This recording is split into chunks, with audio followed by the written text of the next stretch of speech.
Security analysis chapter number 8 chapter number 9 chapter number 8 chapter number 9 इसके ज़्यादा MCQ नहीं है। पहली चीज़ chapter number 8 and chapter number 9 के।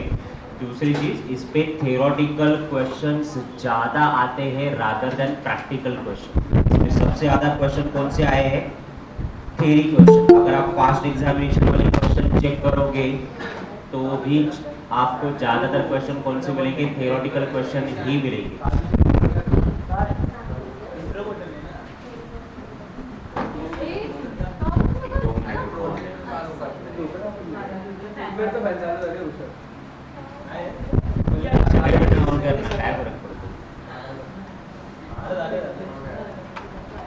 तो ये chapter number 8 and 9 theoretical point of view से देखो और पूरा थियोरेटिकली ही उसको कन्वर्ट करो। थियोरेटिकली कन्वर्ट कर लोगे तो आपका ज़्यादातर पार्ट कवर हो जाएगा। Start security analysis. What is a security analysis? Security may be defined as instrument issued by seeker of the fund in the investment market to the provider of the fund in the lieu of the fund. Such securities are broadly divided into two categories: debt security and equity securities. तो securities का मतलब क्या दिया है? Securities का मतलब है securities defined as an instrument issued as a seeker of a fund investment in the market provided in the lieu of the fund. और दो टाइप की सिक्योरिटीज हमने दी हुई है। पहला कौन सा? डेब्ट और equity. Next investment. Investment is the employment of fund on asset with the aim to earn income और द कैपिटल एप्रिसिएशन। तो इन्वेस्टमेंट के सामने लिख के रखो, it is what? Employment of fund to earn income. Employment of fund to earn a income.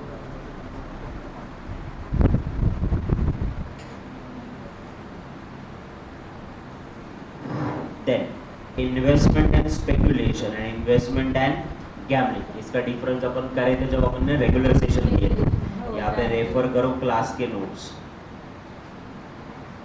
वहाँ पे proper classification मैंने करवा के दिया।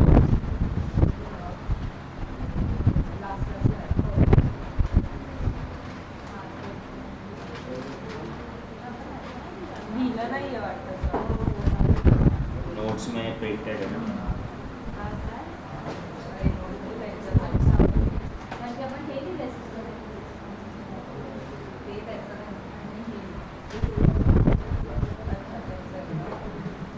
ये रहा इन्वेस्टमेंट एंड स्पेकुलेशन, आपके नोट्स में है। इन्वेस्टमेंट एंड स्पेकुलेशन में फर्क क्या है? तो purchase of asset with hope to get a return is called as what? Investment. Return कमाने के लिए हम लोग क्या करते हैं? इन्वेस्टमेंट करते हैं। Speculation is a act of conducting financial risk. It is a act of conducting financial risk और the transaction to hope of substantial profit. Now यहाँ पे कंपनी की परफॉर्मेंस देखते हैं, यहाँ पे हम लोग टेक्निकल चार्ट देखते हैं। ये इसका होराइजन लॉन्ग टर्म है, इसका होराइजन शॉर्ट टर्म है। यहाँ पे मॉडरेट रिस्क है, इसमें बहुत ज्यादा हाई रिस्क है। इंटेंशन चेंज इन वैल्यू, और यहाँ पे स्पेकुलेशन है ना, तो हम लोग चाहते हैं कि प्राइस में वेरिएशन हो, changes in price. Modest return देता है, ये काफी हाई रिटर्न देता है। इनकी स्टेबल इनकम होती है, इनकी अनसर्टन इनकम होती है। Now conservative and conscious approach होता है, काफी डेयरिंग एंड केयरलेस अप्रोच होता है। इन्वेस्टमेंट का एग्जांपल आप बोल सकते हो शेयर, और स्पेकुलेशन का आप एग्जांपल लिख सकते हो क्रिप्टो। इतना याद रखिए कि पॉइंट्स क्या हो जाएंगे, फटाफट रिवाइज हो जाएंगे। यहाँ पे आपको एसेट में अपन इन्वेस्ट कर रहे हैं, क्यों एसेट में इन्वेस्ट करें? ताकि मुझे अच्छे रिटर्न मिले। यहाँ पे risky financial transaction, this is long term, this is short term. Modest return है, काफी हाई रिटर्न है, कॉन्शियस अप्रोच है, डेयरिंग एंड केयरलेस अप्रोच है। ना यहाँ पे हम लोग चाहते हैं चेंज इन वैल्यू हो, यहाँ पे स्टेबिलिटी है, चेंजेस इन प्राइस हो। तो ये आपके जनरल है। तो यहाँ पे इन्वेस्टर जनरली खुद के फंड डालता है, यहाँ पे स्पेकुलेटिव या बोरोड फंड डालता है। एक बार जस्ट गो थ्रू करो फटाक से। ओके,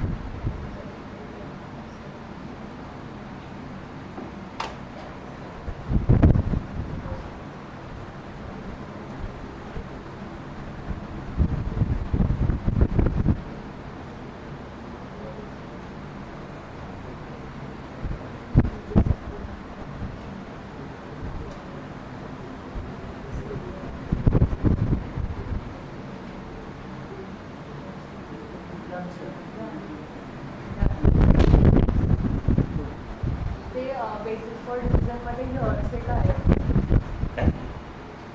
टेक्निकल चार्ट ये टेक्निकल चार्ट देख के डिसाइड करेंगे कि मार्केट में मार्केट का प्राइस बढ़ेगा या कम होगा। यहाँ पे कंपनी की परफॉर्मेंस दिखाएंगे। टेक्निकल चार्ट में सर्टेनिटी नहीं होता है, डाउन साइड भी जा सकता है।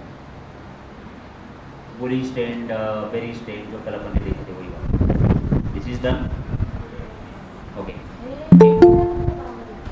और डिफरेंस है जो हम लोग को कवर करना है, which is investment and gambling.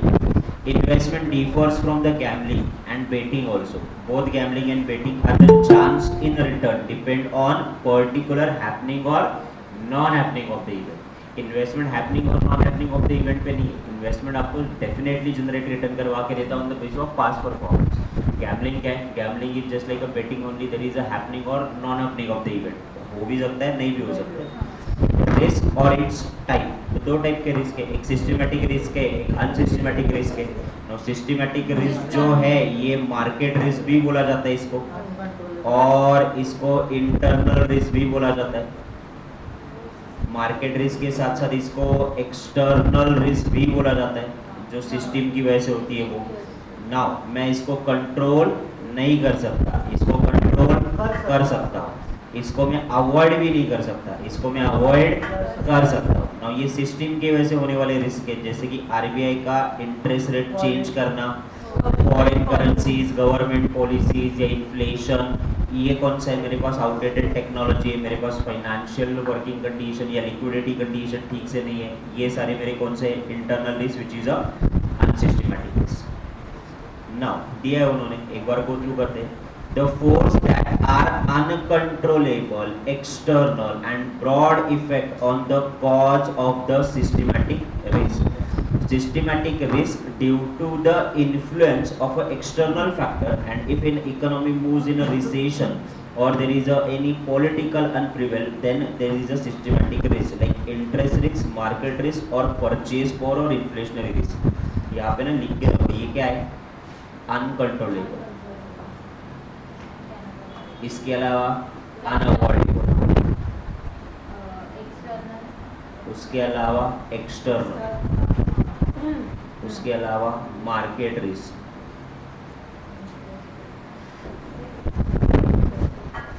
आगे आता देन इसके अलावा broad in view and affect totality ना, अफेक्ट टोटलिटी, सबको ये अफेक्ट कर रहा है ना, ऐसे नहीं ना पर्टिकुलर किसी व्यक्ति को सिस्टमेटिक रिस्क अफेक्ट कर रहा है।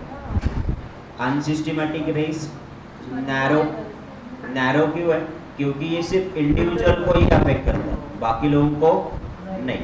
सो individual effect, it is also called as internal, it is controllable, और कंट्रोलेबल के साथ साथ it is internal and avoidable. अच्छा इंटरनल लिखा है, अवॉइडेबल। डिफरेंस इसका भी मैंने लिख के दिया हुआ है।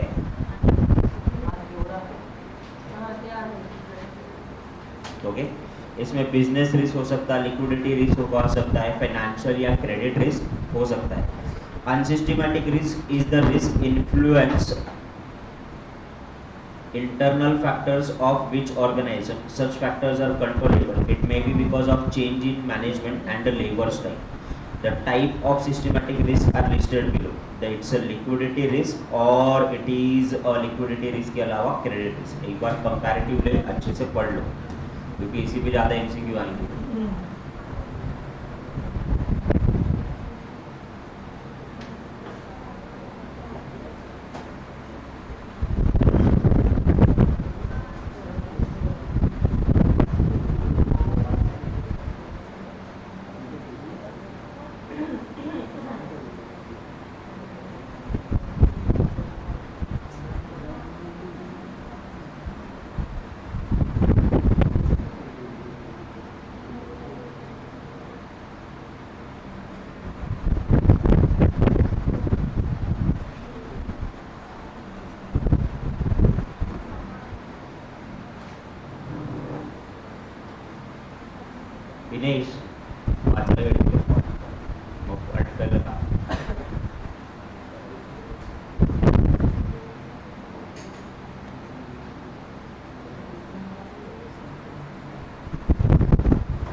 Return of security.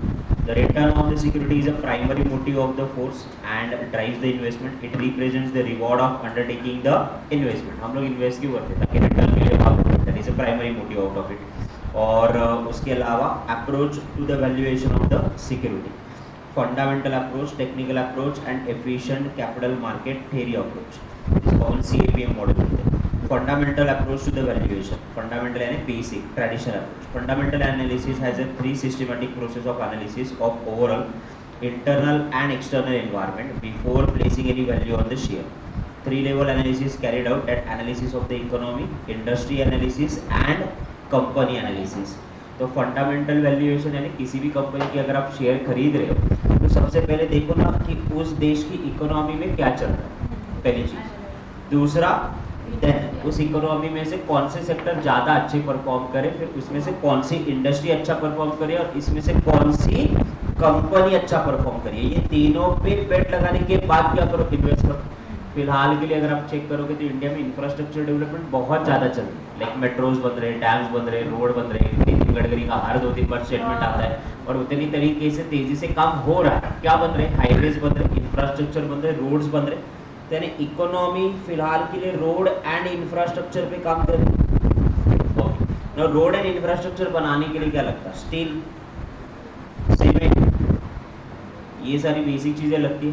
तो यानी ये आपका कौन सा हुआ, industrial analysis. Now steel and cement में से, स्टील में से Tata company, Tata steel is the highest selling company, ये कंपनी पे दाव लगा सकते हैं अपन. सीमेंट में से अपन अगर बात करें तो बंजर सीमेंट नहीं तो ACC सीमेंट है, अल्ट्राटेक सीमेंट है.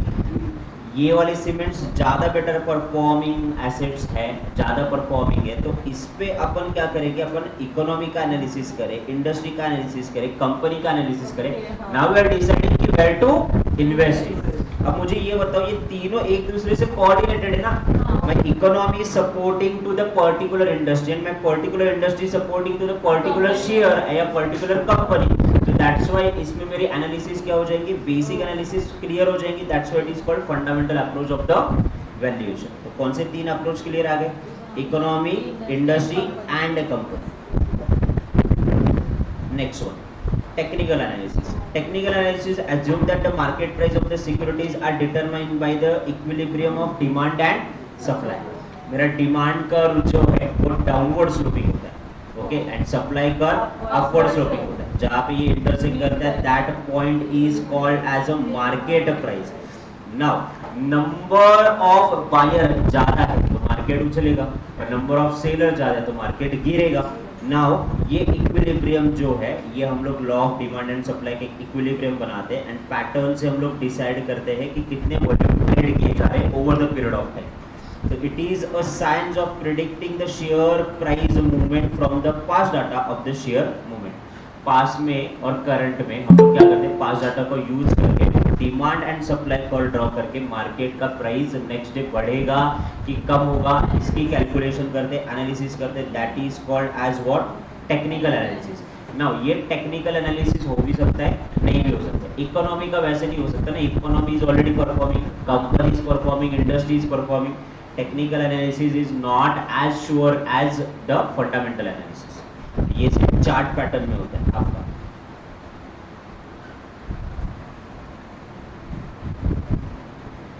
Then efficient market theory. Efficient market theory, the efficient market hypothesis according to the supremacy of the market forces. The market is treated as efficient when all known information is immediately discounted by all the investor and reflected in the share price. In such situation, only the price change that occur are those resulting from the new information. Since the new information is generated on a random basis, the subsequent price changes also happen on a random basis. So market price theory जो है ना, ये market forces जो है, जैसे कि आपका कल अपन ने देखा रेपो रेट हो गया, रिवर्स रेपो रेट हो गया, CRR हो गया, देन SLR हो गया, फिर उसके अलावा बाहर की मार्केट की news and information, world news, इससे आपकी मार्केट की प्राइजेस क्या होती है, कंटिन्यूसली चेंजेस होती है। तो ये न्यू इन्फॉर्मेशन जनरेट करना रैंडम बेसिस पे और इसका इम्पैक्ट इमेजिन करना on random basis, that is called as a market theory. Now, random walk theory. According to the theory, share price will rise and fall on the whims and the fancies on a manipulative individual, such as the movement in the share of the value is absolutely random. There is no need to study any trend and the movement prior to the making any investment decision. Randomly कोई तो आके बताता है हाँ ये share company में पैसा लगा, तो अपन लगा देते, बहुत सारे लोग पैसा लगा देते। ऑनलाइन यूट्यूबर्स है जो लोग बताते रहते हैं, बहुत सारी स्टॉक ब्रोकिंग कंपनीज है जो लगाते हैं कि नहीं इसमें बुलिश ट्रेंड है, इसमें रैली आने वाला है, इसमें इन्वेस्ट करो। That is called as a random walk, without any study, without any research, you are just following anyone, that is called random walk. Dow Jones थी, डो जोन्स ये US market है, जैसे अपना इंडिया का निफ्टी 50 वैसे US market का Dow Jones थे। अब कल मैंने आपका लॉजिक बोला था क्या, ये अब सबके इकोनॉमी का बाप है, उनकी बैंक उसका भी बाप है। In that situation US market गिरा तो इंडियन मार्केट भी गिरेगा, इट इज द इम्पैक्ट ना। यूएस मार्केट बढ़ा तो इंडियन मार्केट भी बढ़ेगा। यू वांट टू चेक तो आप चेक कर सकते हैं, गूगल सर्च पे जाओ, निफ्टी 50 करो, निफ्टी 50 सिर्फ इतना ही डालो, कल मार्केट बढ़ा था 1.5% से, निफ्टी 50 डालो, ऐसे गूगल सर्च पे आए निफ्टी 50, तो वहाँ पे थर्ड ऑप्शन, पहला ऑप्शन ओवरव्यू, दूसरा न्यूज, तीसरा कंपेयर, कंपेयर पे जाओ, कंपेयर में पहले ही दिखेगा आपको Dow Jones industrial average, Nasdaq is a European market, Dow Jones पे ऐड करो, ऐड करने के बाद दो चीज़ें आएंगी, 3 महीने का कंपैरिजन। देखो ना, ऑलमोस्ट ब्लू कलर की जो लाइन है आपकी वो निफ्टी 50 की है, और रेड कलर की जो लाइन है वो ऑलमोस्ट आपकी डो जोन्स मार्केट की। क्लोजली फॉलो करेंगे, 6 मंथ का कैलकुलेशन चेक करो, उसके बाजू में ही है 3 मंथ्स के बाद 6 मंथ, ऑलमोस्ट क्लोज। 1 ईयर का calculation close, 1 year calculation, difference है दोनों में, गैप क्रिएट हुआ है। अब गैप क्रिएट किया हुआ है तो Indian market is perform better than the US market, gap create है। बट देखो ना, जहाँ पे उनका सबसे ज्यादा हाईएस्ट उछाल है वहाँ पे इंडियन मार्केट का भी सबसे हाईएस्ट उछाल है, जहाँ पे उनका मार्केट गिर रहा है वहाँ इंडियन मार्केट भी गिरा हुआ है, गैप है उसमें। नो 5 साल का कंपैरिजन करो, ये अगेन क्लोज इनफ में आएगा ऑलमोस्ट। देखो एकदम से सडन से कब 2020 के आसपास एकदम सडन से डाउन था, 2020 में कोविड की वजह से एकदम सडन डाउन था, डो जोन्स गिरा था, इंडियन मार्केट भी गिरा था। मैक्सिमम कर दो उसको, this is the only difference, highest and lowest. Indian market is improving because capital market आ रहा है, वहाँ पे बहुत सारा जनरेट पैसा हुआ है, it is performing better, but ये ऑलमोस्ट क्लोज इनफ ही होता है। So that is a Dow Jones theory. Dow Jones theory, US market रात को 9 बजे चालू होता है, ये खत्म होता है रात को 1:30 बजे, तो सुबह उठने के बाद पहले डो जोन्स मार्केट देख लो, अगर वो उछाल रहा है तो there is a 99% chances that कि आपका इंडियन मार्केट भी उछलेगा, अगर वो गिरा है तो ये भी गिरेगा, simple.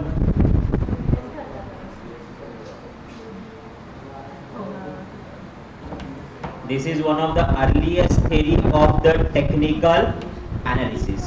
The theory was formulated by the Charles H. Dow. According to this theory, the price is demonstrated a pattern over the 4 to 5 year, and the pattern divided into 3 distinct cycles: primary, secondary, intermediary, या फिर minor trend। जो dough Jones theory जो है ये क्या करता है, actually US market को 2 पार्ट में डिवाइड करता है, और सॉरी 3 पार्ट में डिवाइड करता है। एक primary trend, okay, primary trend का मतलब क्या है कि प्राइमरी ट्रेंड बुलिश है कि बेरिश है, ये प्राइमरी ट्रेंड है, ओके। सेकेंडरी ट्रेंड, उसने प्राइमरी ट्रेंड के अपोजिट वर्क करना चालू कर दिया, then it is called as an what, secondary trend, okay. और ये जो ट्रेंड है ये अपन एनालिसिस कितने के साल के करें, 5 साल के एनालिसिस करें। अब ये 5 साल काफी बड़ा टाइम होता है ना, और उसके बीच में 6 महीने का एनालिसिस करेंगे, 1 साल का एनालिसिस करेंगे, तो उसको क्या बोलेंगे, minor trend. This is called as what, minor trend.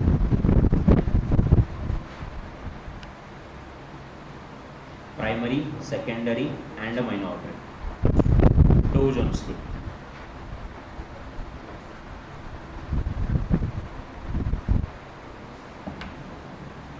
Done. Primary trend. The primary trend lets from the 1 to 3 years. 1 to 3 years. यहाँ पे लिख के रखो 1 to 3 years.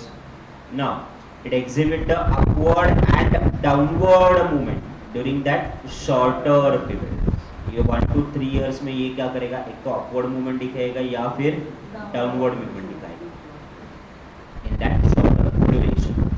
If the primary trend is upward, then it is called bullish. Primary trend is downward, then it is called bearish.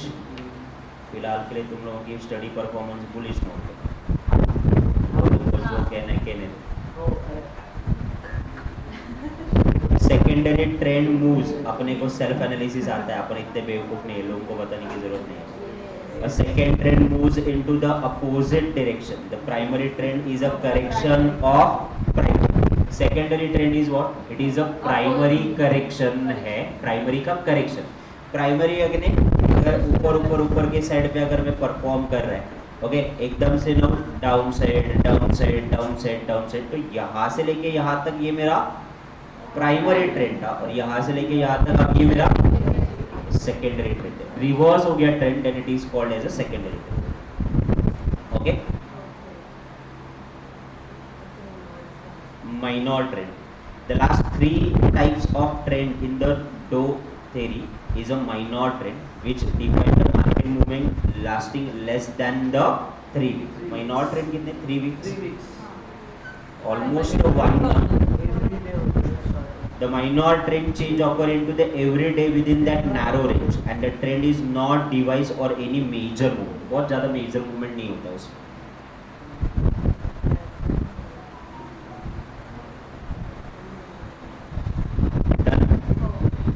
चलो एक बार ये trend देख लो, primary, secondary and minor trend, और इसका थियरी भी देख लो.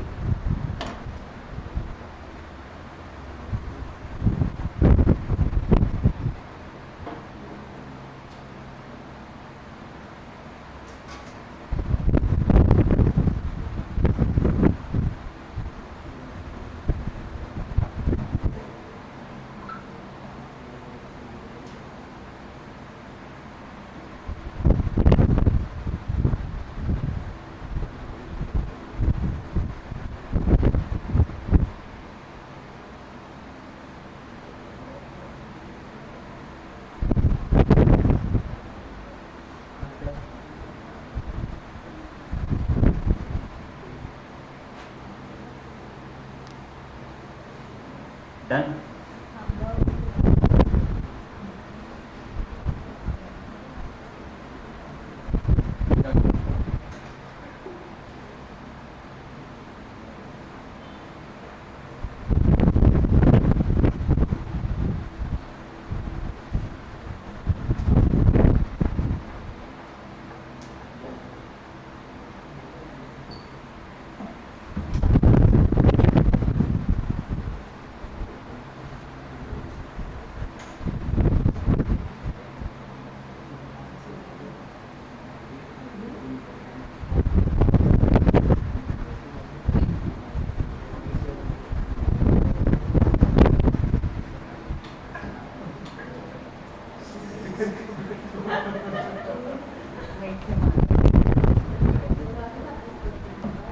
Tools of the technical analysis. Technical analysis are the two major types, that is a chart and a price indicator. Technical chart, they are the plotting the price and trading volume on a chart, and the 4 ways they construct: line chart, bar chart, candlestick and point and figure chart. Now line charts में वहाँ पे ऐसे verticals line draw किए थे. Bar chart में they are drawing just a bar. Candlestick is also like a same. Point and figure 0 and cross mark करके ये point chart है. तो ये आपके टेक्निकल चार्ट्स के पार्ट है. देन ये चार्ट्स आपको क्या बताते हैं, तो ये आपको टेक्निकल एनालिसिस बताते हैं. Now indicator of the price, the chart and technical indicator generate a price, finalise the recommendation. Some of the important indicator about advance decline ratio and market breadth index and moving average. Pattern created by the chart, तो chart में जो pattern create होता है वहां से अपन decide कर सकते हैं कि प्राइस बढ़ने वाला है कि कम होने वाला है। Support and resistance level, support and resistance level मैंने आपको दिखाया था कि यहाँ तक गया, देन वापस गया, यहाँ तक आया, वापस गया, यहाँ तक गया, वापस आया, फिर यहाँ तक गया, ऊपर। तो यहाँ ये आपका क्या होगा, सपोर्ट लेवल होगा कि यहाँ तक जा रहे, इसके नीचे नहीं जा रहे, that is a support level. Support level के ऊपर पहला होता है रेजिस्टेंस लेवल, रेजिस्टेंस लेवल उसके ऊपर किया जाता है head and shoulder approach. This is the head and shoulder approach. ये आपके शोल्डर है, ये आपका हेड है। अगर ये हेड एंड शोल्डर अप्रोच बन चुका है तो then triangle and coil formation, double top formation. Double top formation का मतलब पहली बार ऊपर गया, नीचे वापस ऊपर गया, वापस नीचे, तो इसे तीसरी बार भी ऊपर ही जाएगा टॉप अगर ये ब्रेक करे। एंड डबल बॉटम अप्रोच, नीचे गया, ऊपर आया, और नीचे गया, वापस ऊपर और नीचे आएगा, that is double top. Double top अगर हो गया है इसका मतलब कि दो बार टॉप को छू के नीचे आया हुआ है, तीसरी बार ये उस टॉप को भी ब्रेक करके निकल जाएगा, रैली होगा। यहाँ पे शेयर को क्या कर लेना चाहिए, बाय, यहाँ पे क्या कर देना चाहिए, सेल। This is done. चलो लेसन राउंडेड अप।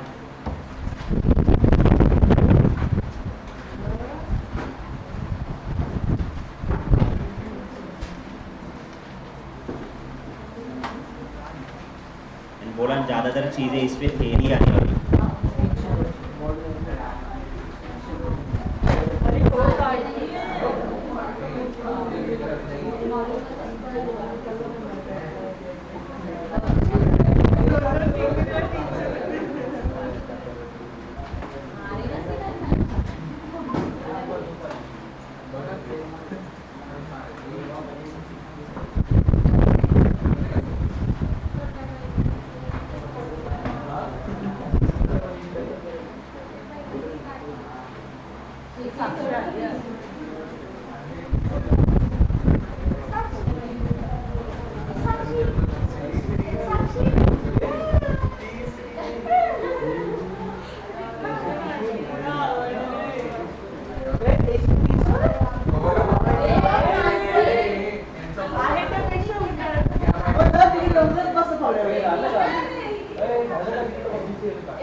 भाजी थोडी शिजवायची त्याच्यात एसी 30 वर ठेवली, कुकर मध्ये भाजी टाकल्यासारखं 30 वर ठेवलं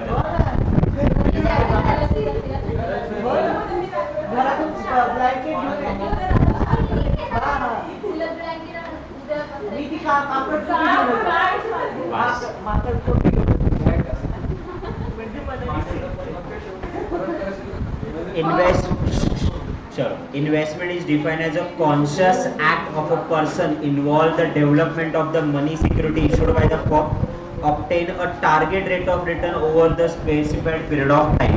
Investment क्या है, ये कॉन्शियस डिसीजन है, और ये कॉन्शियस डिसीजन किसके लिए लिया है, टारगेट रिटर्न जनरेट करने के लिए over the specified period. Investment is a conscious development act of the securities by the firm. Speculation involves the development of one not backed by the conscious analysis of the pros and cons.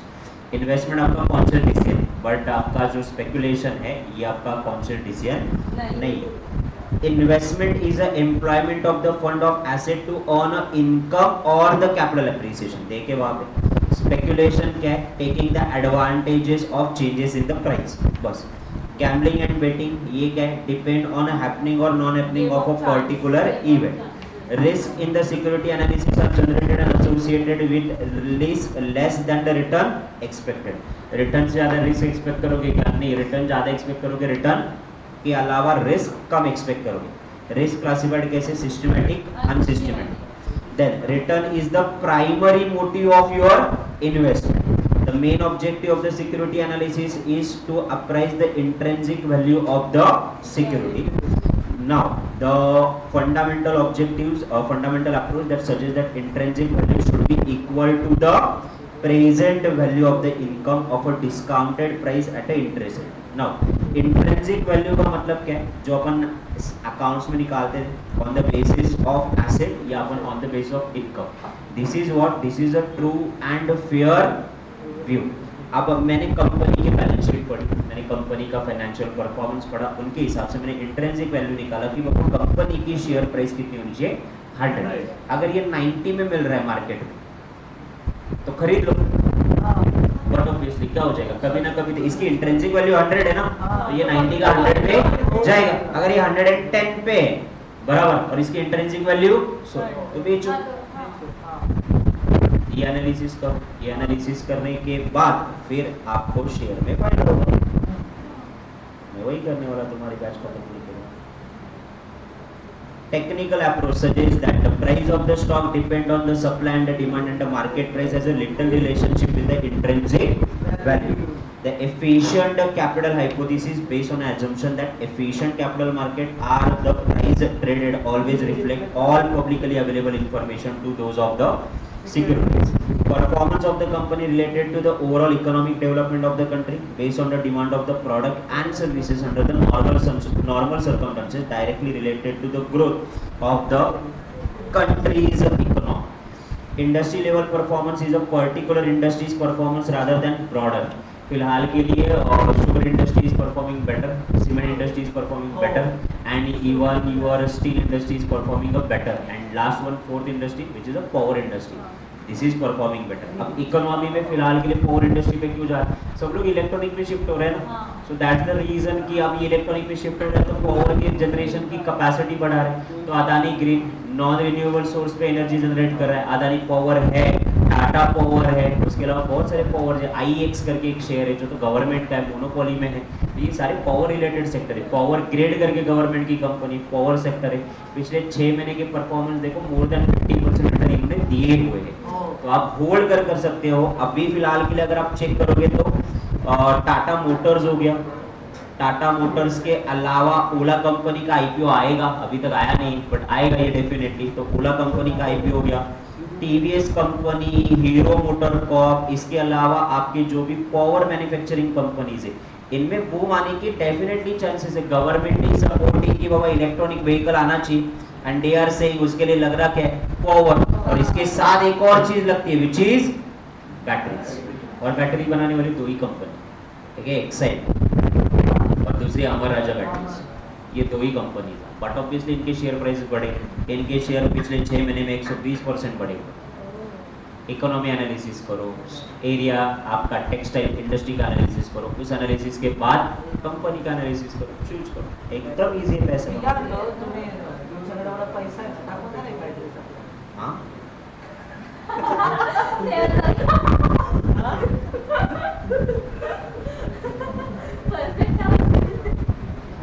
Dow Jones theory shows that the share price is demonstrated the pattern over the 4 to 5 years. And these pattern can be divided into primary, secondary and minor. Chart and indicator are the major tool for the technical analysis हो गया। Sure. Security analysis, security analysis कि आपका share जो है इसका fundamental, technical and qualitative analysis करते हैं, that is called security analysis. Quantitative analysis का मतलब क्या है कि कितने लोग बाई करने वाले, कितने लोग सेल करने वाले, फ्यूचर एंड ऑप्शन में देखो। पोर्टफोलियो थ्योरी, पोर्टफोलियो थ्योरी का मतलब क्या है कि it is a portfolio manager who carefully select and make a combination of financial product. Alpha is a expected return from the inherited value, expected return उनके कुछ होते हैं, that is called as an alpha. Beta is a risk, annualise का मतलब साल भर के रिटर्न, annualise rate of return. Appreciation का मतलब वैल्यू का बढ़ना, डेप्रिसिएशन वैल्यू का कम होना। एसेट क्लास की जरूरत नहीं, एवरेज मार्केट की जरूरत नहीं, बेयर मार्केट आप जानते हो।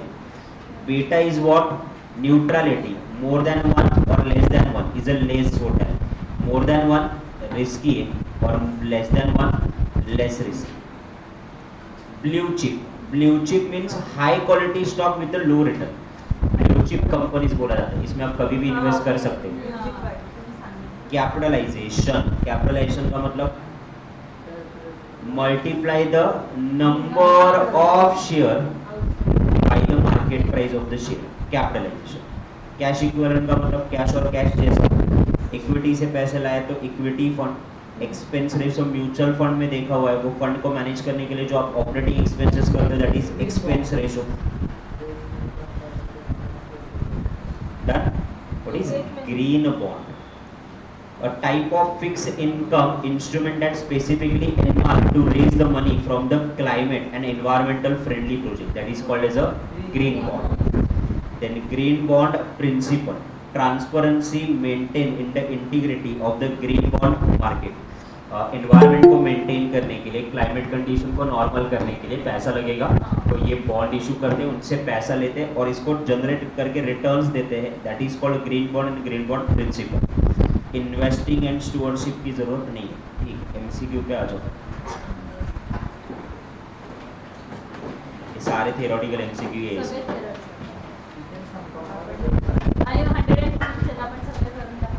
हाँ, मी घरीच जात नाही, इथंच बसतो। 10 वाजेपर्यंत नाही आहे ना।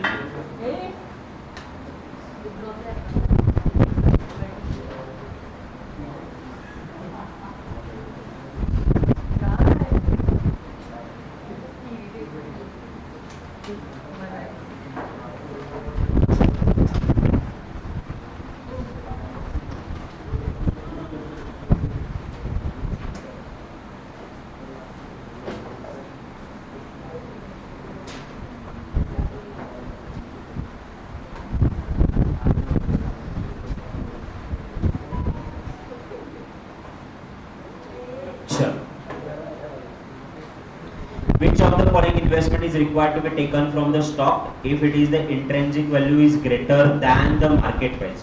Sell, hold, buy or indifferent? अभी देखा हम लोगों ने intrinsic value greater than market value. Intrinsic value 100 है, market value 9 है, तो क्या करना चाहिए? बाय करना चाहिए। Buy. Expected dividend is less than the actual dividend. The rational expectation approach suggests that the share price will increase, share price will go down, or value of firm go up, or it is both A and C. So expected dividend is less than the actual dividend. यानी तुम्हारी उम्मीद से ज्यादा dividend दिया उन्होंने, हाँ या ना? यस। अब उम्मीद से ज्यादा डिविडेंड दिया तो इसका मतलब ये हुआ कि कंपनी का भी बुलिश है अपने परफॉर्मेंस को लेके, तो एक्सपेक्टेशन से ज्यादा डिविडेंड दिया तो शेयर का प्राइस क्या हो जाएगा?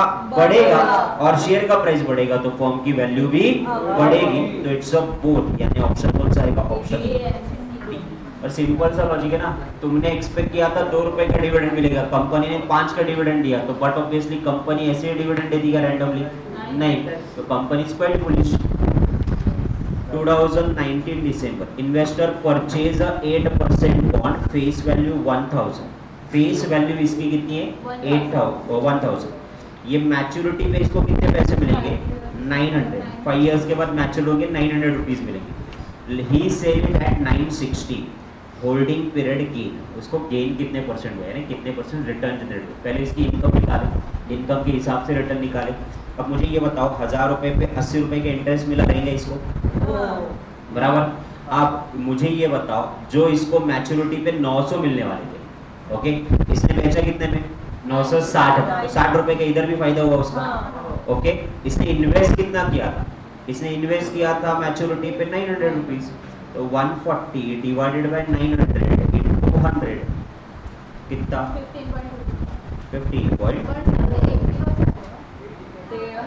1000 पे 8% बॉन्ड है ना। 2 प्रकार से रिटर्न आते हैं ना, म्यूचुअल फंड वाला फॉर्मूला लगाओ, D1 plus capital gain plus NAV1 minus NAV0। 2 प्रकार से रिटर्न आते हैं, एक रिटर्न से। सर हाँ, वो 8% उसको रिटर्न हर साल मिलेगा ना, तो 5 साल का कैलकुलेट करना चाहिए ना, या एक ही? रिटर्न पर एनम कैलकुलेट करते ना, बट हाँ, तो मतलब 5 साल के लिए उसने होल्ड किया था ना।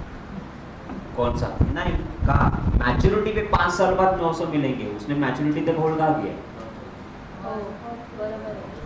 ओके,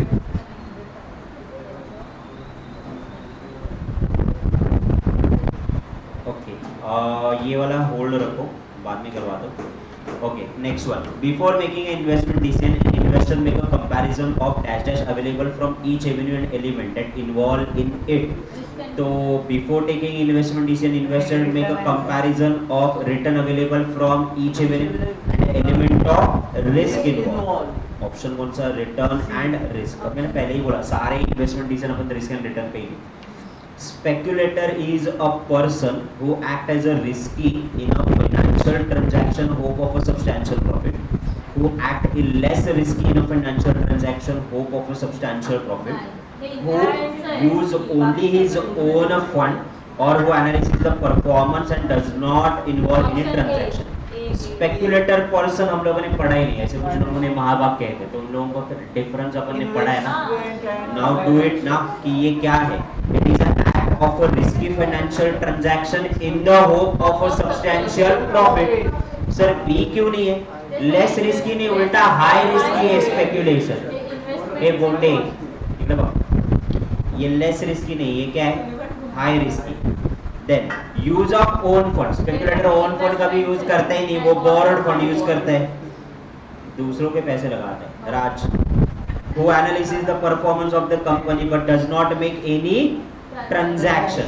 यहाँ परफॉर्मेंस एनालिसिस कंपनी की होती ही नहीं है, वो तो रैंडमली एनालिसिस पे ही पैसा लगाता है ना. सो this is also not clear. According to the Dashdash's theory, the futile to engage the technical analysis. Dow Jones and random, then efficient or none of the above. Futile का मतलब no value. अपन technical analysis करते ही नहीं. then it is called random walk theory. लोग जो कहेंगे उसी की बात मानेंगे without doing a self analysis. तुम्हारे साथ वही हो रहा है. वही तो कर रहे हैं ना फिलहाल के लिए. तुम खुद का एनालिसिस कर नहीं रहे, इकोनॉमिक का एनालिसिस कर नहीं रहे, स्टडी का एनालिसिस कर नहीं, और दूसरों का सुन के अपना डिसीजन ले रहे. Which of the following define the efficient market? Efficient market आगे चिपड़े काय problem.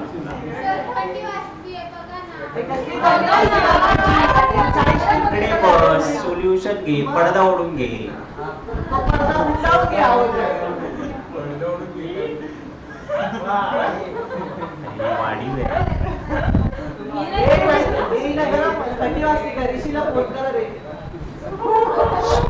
Which of the following? Efficient market. Information fully reflect on a stock price. The stock exchange is fully automated. The market is monitored by the regulation. Free entry and exit to the investor. So define the efficient market. Information fully reflected on a stock price. That is called as a efficient. Dash forces more on the past price movement of the firm on a stock price underlying and determine the future profitability. Fundamental system, credit और technical analysis. Technical price movement की study कर रहे हैं, trend देख रहे हैं ना वो, तो this is technical analysis.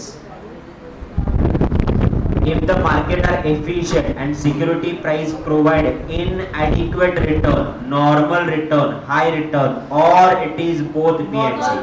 Market efficient है तो normal return आएगा. Dash is a future earning capacity is predicted with the help of accounting ratio. Technical analysis, industrial analysis, economic analysis और company analysis. अपन company के ratios calculate करते हैं ना. Ratio analysis किसका होता है? कंपनी का. तो it is a company analysis जो कि आपकी कंपनी की फ्यूचर अर्निंग कैपेसिटी बताता है. Next, which of the following is most closely associated with the term primary trend, intermediate trend and short trend? तो a bar chart is used to illustrate high, low, close stock price on a daily basis, reversal in the direction of stock price without consideration of time, high, low, opening, closing price on a daily basis, or it is a candlestick line. High, low, closing. Huh? Which of the following is not a basic principle of not a basic principle of Dow theory? A bear market is established when the Dow Industrial Average is moving down.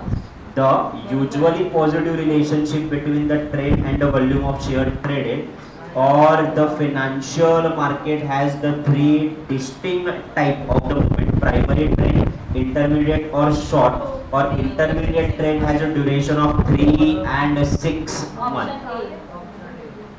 क्यों?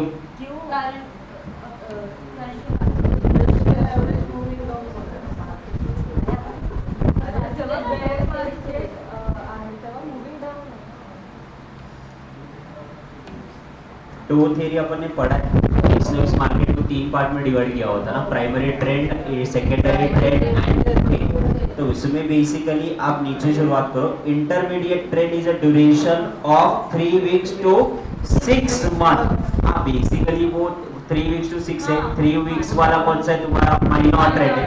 Intermediate को ही secondary बोला जाता है, और जो primary trend है वो आपका 3 साल का होता है। So this is true. Second, ये 3 पार्ट में डिवाइड किया, हाँ this is also true. Then usually positive relationship between the trend and volume of share trade, हाँ पॉजिटिव रिलेशनशिप है, उसी से प्राइस का मार्केट डिटेक्ट होता है। बेयर मार्केट एस्टैब्लिश दो एवरेज मूविंग डाउन, तो एवरेज मूव डाउन हो रहा है तो बेयर मार्केट है, बट जरूरी नहीं कि हर बार ही होगा, वो उसका एनालिसिस है, बट ये उसका प्रिंसिपल नहीं है। ये उन्होंने क्या पूछा है? Basic principle. बेसिक प्रिंसिपल उसके 3 है, प्राइमरी, इंटरमीडिएरी एंड उसके अलावा माइनर। उसने प्रिंसिपल नहीं दिया है कि मार्केट डाउन जा रहा है इसका मतलब बेयर ही होगा, तो नहीं हुआ। According to the Dow's theory the share price demonstrate the pattern, ठीक है ना, यहाँ से कर सकते हैं ना। The share price demonstrate the pattern over 1 to 2 years, 2 to 3 years, 3 to 4 year और 4 to 5 years. 4 to 5 years.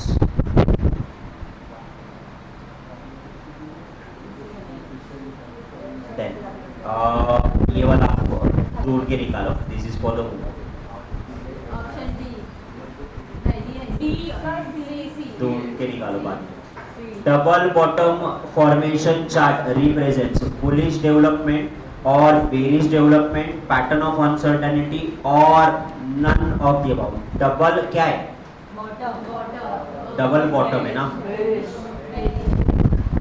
Then which of the following has a 2 major tool of the technical chart? Line and bar, triangular range, candlestick, point and figure and a chart indicator. 2 major tools. Line and bar ज़्यादा use किया जाता है। Risk can be classified, plan, unplanned, then regular, irregular, organized, unorganized, systematic, unsystematic. Systematic, unsystematic. Okay. चलो ये वाले MCQ क्या है?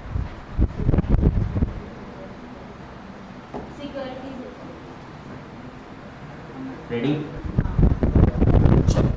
Dash is defined as an instrument issued by seeker of the fund into the investment, the market to provide the fund in the lieu of the fund. This is called as what?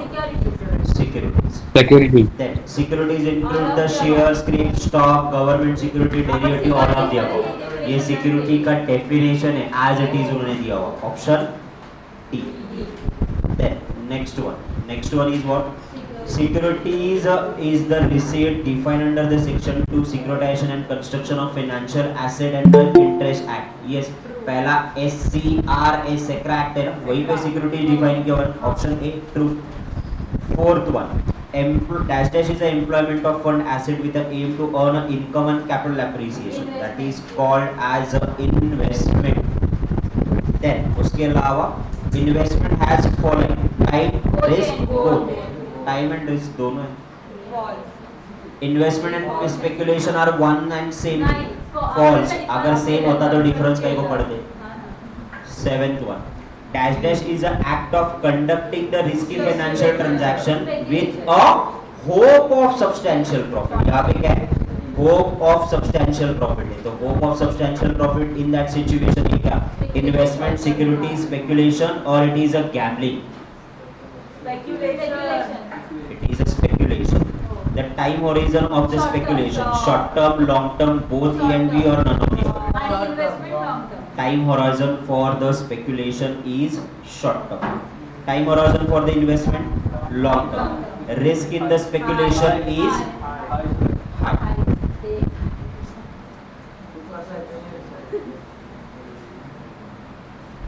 Okay, ठीक है, इसके remaining वाले MCQ में आने के बाद करवाता हूँ।